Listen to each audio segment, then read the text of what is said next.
গতকাল ৯ July ২০২৫ C2 AIUTUC মজদুর মোর্চা, INTUC, AITUC, AIUTUC সহ all India কিষাণ ক্ষেত মজদুর সংগঠন, অল ইন্ডিয়া কিষাণ মহাসভা এবং কিষাণ সভার ডাকে দেশব্যাপী সাধারণ ধর্মঘটের আহ্বান করা হয়েছিল। কৃষক সংগঠনগুলির সাথে 10টি কেন্দ্রীয় ট্রেড ইউনিয়নের ডাকা সারা ভারত সাধারণ ধর্মঘট সর্বাত্মক সফল হয়েছে বলে দাবি করেছেন ধর্মঘটের নেতৃত্ব এবং আহ্বায়কগণ।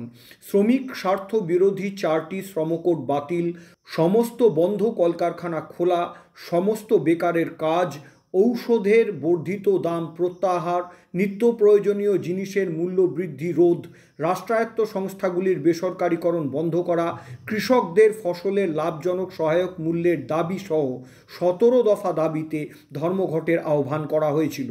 সরকারের শ্রমিক বিরোধী নীতির বিরুদ্ধে সারা ভারত জুড়ে কেন্দ্রীয় ট্রেড ইউনিয়ন এবং সরকারি কর্মচারী সংগঠন এই ধর্মঘট করেছে বলে জানিয়েছেন সংগঠনগুলির নেতৃত্ব।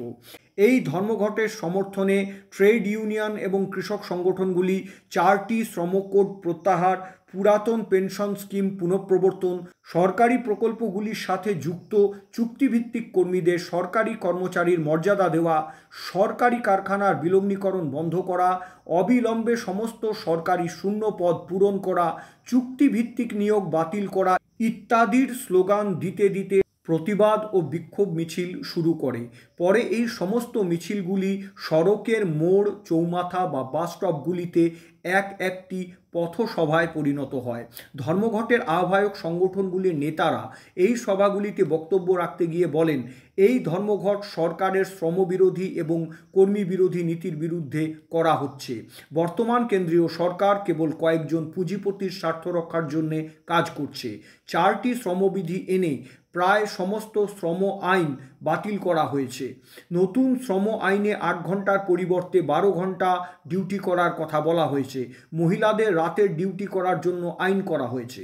বর্তমানে এই দেশে যেখানে নারীরা দিনের বেলাতেও নিরাপদ নন, তারা কিভাবে রাতে নিরাপদ থাকবেন, এই প্রশ্ন তুলেছেন ধর্মঘটের নেতৃত্ববৃন্দ। ফ্যাক্টরি অ্যাক্ট বা কারখানা আইন বিদ্যুৎ চালিত শিল্পে যেখানে আগে 10 জন কর্মচারী থাকলেই বলবৎ ছিল, নতুন শ্রম আইন অনুযায়ী এখন সেই কারখানা আইন 20 জন কর্মচারী থাকলে তবেই বলবৎ হবে। বিদ্যুৎবিহীন শিল্পে যেখানে আগে 20 জন কর্মচারী নিযুক্ত থাকলেই কারখানা আইন বলবৎ ছিল, সেখানে এখন তা 50 জন কর্মচারী থাকলে তবেই প্রযোজ্য হবে। এবং 300 জন পর্যন্ত কর্মচারী রয়েছে যেসব কারখানায়, সেখানে মালিকদের কর্মী ছাঁটাই করার জন্য সরকারের কাছ থেকে কোনো অনুমতি নেওয়ার প্রয়োজন হবে না। এই সরকার পূর্ববর্তী সরকারের তুলনায় কর্মক্ষেত্রে ইউনিয়ন সংগঠিত করা আরও কঠিন করে তুলেছে। শ্রমিক ইউনিয়নগুলি দীর্ঘদিন ধরে আশা, অঙ্গনওয়াড়ি, মিড ডে মিল কর্মীদের সরকারি কর্মচারী হিসেবে ঘোষণা করার দাবি জানিয়ে আসছে, কিন্তু সরকার এই দাবি মানতে প্রস্তুত নয় বা তাদের কর্মচারীর মর্যাদাও দিচ্ছে না বলে দাবি করেছেন ধর্মঘটের আহ্বায়করা।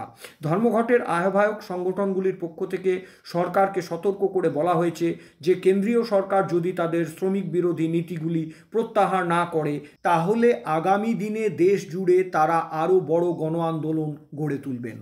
তাদের ডাকা শান্তিপূর্ণ বিক্ষোভ এবং ধর্মঘটে পুলিশ বিনা প্ররোচনায় অমানবিক আচরণ করেছে বলেও ধর্মঘটের আহ্বায়করা দাবি করেছেন। তবে প্রশাসন এবং পুলিশের চাপ সত্ত্বেও সারা ভারতের কৃষক সম্প্রদায় ও শ্রমজীবী মানুষ এই ধর্মঘটকে সর্বাত্মকভাবে সফল করেছে বলেও তারা দাবি করেছেন।